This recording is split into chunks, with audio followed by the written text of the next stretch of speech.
There is a number sitting in your bank account right now that feels like safety and is actually a slow, quiet mistake. Most people have it exactly backwards. They believe that the more money they pile up in their checking and savings, the safer and more responsible they are being. They watch the balance grow and they feel proud and they feel secure. And the entire time, that pile of money is quietly shrinking. Not in the number, but in what the number can actually buy. I am going to show you the exact amount you should keep in a bank and why every single dollar above that line is being slowly eaten alive in a way that almost no one ever sees until it is far too late. My name is Daiki. I am 28 years old, and my grandfather, the most careful man with money I have ever known, did not fully trust a bank with all of his money. Not because he was paranoid, and not because he hid it under a mattress like a frightened man. He simply understood something about idle money that the modern world has completely forgotten. If this channel has helped you think more clearly about your money, take 1 second and subscribe, because what I'm about to tell you is the exact thing that separates people who merely save from people who actually build something. Let me explain. Let me paint you the picture first, because you almost certainly know this person, and there is a real chance this person is you. She is responsible. She does not waste money. She has done everything right, everything she was ever taught, and over the years she has built up a nice comfortable cushion in her savings account. $20,000. 40, maybe more. And every time she checks it, she feels a quiet glow of pride, because that number is proof that she is not like the reckless people. That money is her safety, her responsibility, her reward for years of discipline. And she has no idea, none at all, that every year it sits there, it is quietly losing a piece of itself, and that the bank holding it is the one growing rich on her patience. She did the hard part. She saved. And then she made the one mistake that undoes so much of it. She let the money fall asleep. My grandfather had a rule about this, and it took me years to understand it fully. He said money that sleeps in a bank does not rest. It slowly starves. Now let me tell you where that rule came from, because it did not come from a book. It came from his own father, who learned it in the hard way that only history can teach. There was a time, in the generation before mine, when ordinary people who had done everything right, who had worked and saved and trusted, watched the true value of that saved money quietly wither until the sum that was meant to carry a family for years could barely carry it for months. The number in the account had not changed, but the world around it had, and the money would no longer stretch the way it once did. My great-grandfather learned, in the most painful way a person can learn it, that a pile of idle money is not the fortress it appears to be. And he passed that lesson to his son, and his son passed it to me, and now I am giving it to you so that you never have to learn it the hard way yourselves. So let me name the 2 silent thieves that come for every dollar you leave sleeping. Because once you can see them, you can never again mistake a big idle balance for safety. The first thief is inflation, and it is the patient one. Here's the simplest way I can explain it. The number in your account stays exactly the same, but the world quietly raises its prices around it, a little every year, forever. So the $10,000 you saved this year will still say $10,000 in 5 years, but it will buy noticeably less bread, less fuel, less of everything real. Your money did not leave your account. Its power leaked out the bottom while you were not looking. This is why saving alone, just piling up cash and leaving it, has never made anyone wealthy, and never will. Because the thief comes every year, takes a small slice of what your money can do, and the bank hands you almost nothing to make up for it. Let me make this real, because a slice sounds small until you watch it work over time. Say prices rise only a modest amount each year, the ordinary kind of rise no one even notices from one day to the next. Stretch that quiet rise across 10 years, and it can erase a fifth, sometimes closer to a quarter, of what your idle money is able to buy. So the person sitting proudly on $20,000 in savings, untouched for a decade, will still see $20,000 glowing on the screen, and yet be holding the true buying power of maybe 15 or 16. Nobody robbed them. No alarm ever sounded, no letter ever came. The money simply stood perfectly still while the whole world moved on around it, and standing still when it comes to money is exactly the same thing as walking slowly backward. Which brings us to the second thief. The second thief is the bank itself, and this one is bolder. Understand what actually happens to your money the moment you deposit it. It does not sit in a little box with your name on it, waiting patiently for you.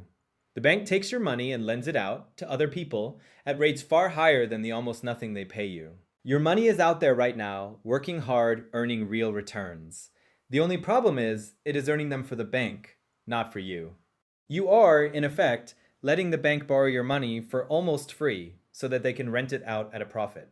You are on the wrong side of the very interest we talked about last time. And most people do this, willingly, with tens of thousands of dollars, for their entire lives and thank the bank for the privilege. And do not miss what that truly cost you, because it is far more than the almost nothing you earn in interest. It is everything that money could have become. Remember the compounding we spoke of, that quiet, magnificent force that grows money while you sleep. That force is available to you. But it only ever works on money that has actually been put to work. Money asleep in a savings account is money you have locked out of that force completely. So the real price of the idle pile is not just the small gap between the crumb the bank pays you and the slice inflation takes. The real price is the decades of growth that money never got to have, because you sat it down in a comfortable chair instead of sending it out to build something. That is the cost almost no one ever adds up. And when you finally do add it up, across a working life, it is quietly, staggeringly enormous. It is often the difference between an ordinary retirement and no retirement at all. Now, here is the part of my culture that makes this personal, and it is a genuine puzzle that people around the world find hard to believe. In Japan, there is a deep old habit of keeping cash at home. We even have a word for it, tansu savings, which means, roughly, the savings you keep in your wardrobe. And it is not a small thing. By some estimates, Japanese households keep tens of trillions of yen in cash, sitting quietly in drawers and closets across the country. Now, on one hand, my grandfather understood the instinct behind this completely. That cash is safe from a bank failure, safe from a computer error, safe from a frozen account. It is real and it is in your hand. But here is what he also understood, and what makes him wiser than the instinct. That cash in the drawer is safe from every thief except the patient one. Inflation walks straight through the locked drawer and takes its slice all the same. So the wardrobe full of cash and the bank account full of cash are, in the one way that matters most over time, making the exact same mistake. Both are money that has been put to sleep. So then, what is the answer? If too much in the bank is a mistake and too much in the drawer is the same mistake, what is a careful person actually supposed to do? Here is the framework my family used, and it is simple and it will change how you think about every dollar you have. You keep in the bank, in easy reach, exactly 3 things and not $1 more. First, the money you need for the ordinary flow of your month. Your rent, your food, your bills, roughly a month of living. Second, your full emergency fund, the money we talked about that turns a disaster into a Tuesday the 3 to 6 months of plain living, that makes you unbreakable. And third, any money you already know you will spend soon, on something specific and coming. That is it. That is what belongs in the bank. Enough to live, enough to be safe, and enough for what is near. This money is not there to grow. It is there to be ready. And you do not need it to grow because you have given it a different and more important job, which is to let you sleep at night. Now, I know exactly what the careful part of you is feeling as I say this, because I felt it too. There is a deep, warm comfort in a big number sitting safely in the bank. It feels like a thick wall standing between you and every bad thing the world could ever throw at you. And the idea of letting any of it leave that safe place to go off and do something can feel reckless, even a little frightening, especially for anyone who grew up without much. I want to honor that feeling honestly, because it is the same instinct that kept our grandparents and their grandparents alive through hard times. But I also want to gently show you the quiet trick your own mind is playing. The comfort you feel from that oversized pile is completely real, but the safety is mostly an illusion, because the pile is not actually holding its ground. It is losing, silently, every single year in the one way you will never see printed on the screen. So the choice was never really between safe money and risky money, the way you have been taught to think of it. The real choice is between money that shrinks slowly, right in front of you where you can watch it feel safe, and money that grows slowly, off where you have to trust it for a while. My grandfather chose growth for everything he did not need soon. Not because he was a gambler, he was the least reckless man who ever lived, but because he understood that the truly reckless thing, the genuinely dangerous thing, was to spend an entire disciplined life faithfully feeding a pile that was quietly starving to death the whole time. And then, every single dollar above that line, the money that is just sitting there feeling like pride, that money gets a job. Because that is money you do not need soon, and money you do not need soon should never ever sleep. That is the money that goes to work, patiently, in the places money grows over the long years, so that instead of quietly starving in a drawer, it is quietly feeding you. I am not going to rush you into the how of that today, because it deserves its own careful hour. And I will give you that hour very soon. But understand the principle now, because the principle is everything. Money you need soon, keep safe and ready. Money you do not need soon, put to work. The mistake, the huge mistake, is leaving the second kind sitting in the first kind's place, asleep, starving year after year. Let me show you the difference this one decision makes, stretched across a whole life. because this is the part that should stay with you. Picture two people standing side by side. They earn the very same wage, they save the very same amount, faithfully every single month for 40 years. They are equally disciplined, equally careful. The only difference between them, the only one, is this single rule we are talking about right now. The first person keeps it all in the bank where it feels safe and watches the numbers slowly climb and feels proud. The second person keeps only what she needs to be safe and ready and sends every dollar above that line out to work. Now walk forward 40 years and look at them again. They are not in the same place. They are not remotely in the same place. The first has a tired pile of money that the patient thief has been quietly nibbling the entire way. The second has a genuine fortune, one that the long years built for her, quietly on top of the exact same savings, same income, same discipline, same monthly habit, one rule about where the money sleeps, and an entirely unrecognizably different life. That is how much this one thing matters, and that is why my grandfather cared about it so much. And one more piece. Because my grandfather was careful in a way most people are not, he did not keep everything, even the safe money, in a single place. He understood that a bank is a business, and businesses, even old and respectable ones, can fail.